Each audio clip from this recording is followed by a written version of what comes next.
Hey, teachers! Welcome back to the Teacher's Lounge podcast, your weekly pause, your place to breathe, and your reminder that you are not alone in this wild ride we call education. I'm Rachel, your host and fellow educator, and today we're talking about a topic that's been on far too many minds, but still whispered behind closed doors. We're talking about burnout. Yep, that heavy, bone-deep exhaustion that doesn't go away with a nap. That creeping voice that says, I can't keep doing this.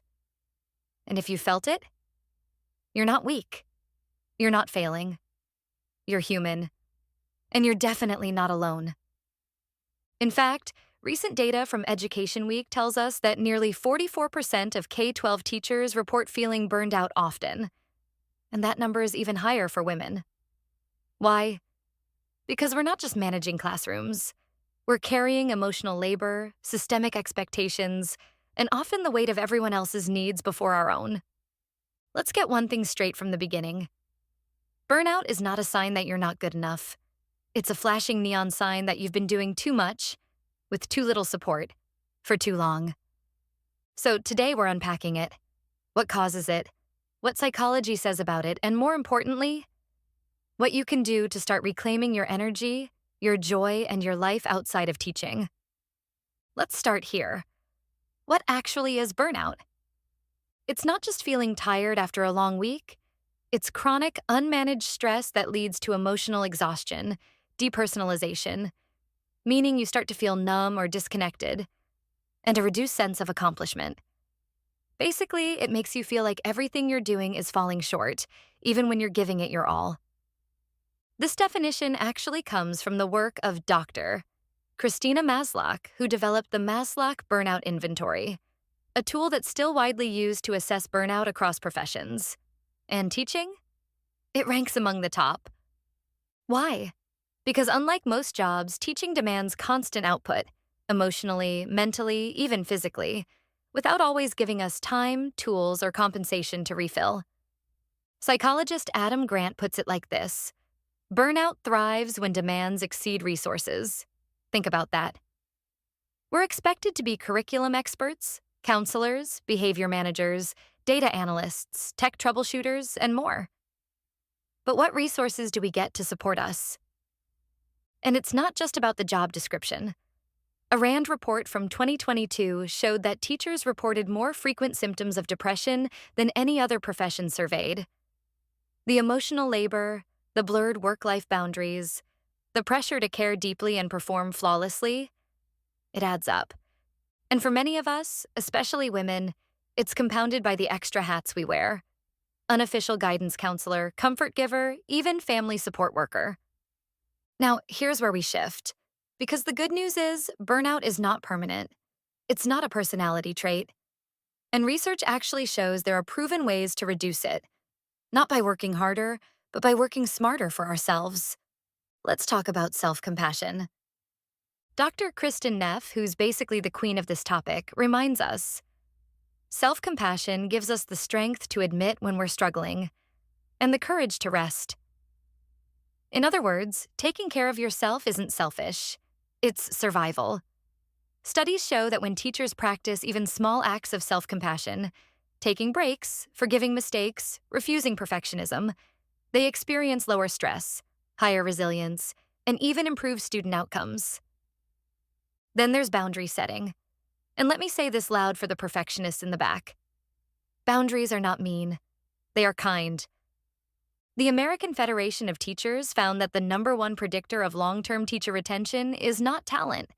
It's having a sustainable workload and emotional support. So if you're saying no to another committee or finally using your prep time to prep instead of helping someone else with theirs, that's not slacking. That's self-preservation. And don't underestimate the power of teacher-to-teacher connection. A study from the University of Michigan found that peer check-ins, even just a 20-minute conversation each week, reduced burnout scores by 27% over a semester. Just having someone say, "You're not crazy, I feel that too," can change your whole emotional temperature. So, what does this look like in practice? Maybe you start with a 10-minute transition ritual after work. When you get home, before you dive into dinner or grading or the second shift of life, You take 10 minutes. You sit on the porch. You walk your dog. You light a candle and just breathe. Something that tells your nervous system, the school day is over. I'm allowed to rest now. Maybe you try the 3 yeses rule. Each semester, you get to say yes to 3 extra things. That's it. The rest, you politely decline or delegate. Or maybe before bed, you do a mental download. You grab a notebook and dump everything swirling in your brain. Unfinished tasks, worries, student notes. Just to get it out of your head. Because carrying it all inside is what keeps us up at night. And please, unfollow the teacher influencers who make you feel like you're not doing enough. Follow the ones who remind you to protect your peace. The ones who normalize imperfection, joy, and actual lunch breaks. Let me share a story. There's a teacher I worked with. We'll call her Sarah. Brilliant, passionate, the kind who made anchor charts with flare pens and differentiated centers for fun. But she was breaking. Constant migraines. Crying in the car before school. Guilt when she took a sick day. We started with one boundary. Just one. No work email after 5 p.m. Then she blocked off one prep period a week to only grade. No side convos, no meetings. 3 weeks later, she said, "I didn't know how tired I was until I started resting." That sentence still gets me. Because so many of us don't even realize how burned out we are until we slow down. So let's do that now. Let's pause. Take a deep breath with me. And just reflect for a second. What part of teaching still lights you up? What part is draining you? And what can you gently release? What do you need more of in your week? Who can you lean on for support, not just for collaboration? And if you're feeling overwhelmed just answering those, that's okay. You don't have to fix everything this week. You just have to notice. That's where healing starts. So here's your reminder. Burnout is not a badge of honor. Rest is not something you earn. It's something you're entitled to as a human being. You don't have to be the hero every day. Sometimes you just need to be okay. Because the best teachers, they don't do more. They do what matters when they find ways to keep showing up with heart and honesty. And that's enough. If this episode resonated with you, would you do me a favor? Share it with a teacher friend. Leave a review, send a DM, or post it in your staff group chat. Let's keep this conversation going.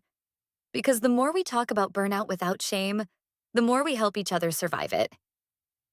Until next week, remember, you are not alone. You are not behind. You are not broken. You've got this.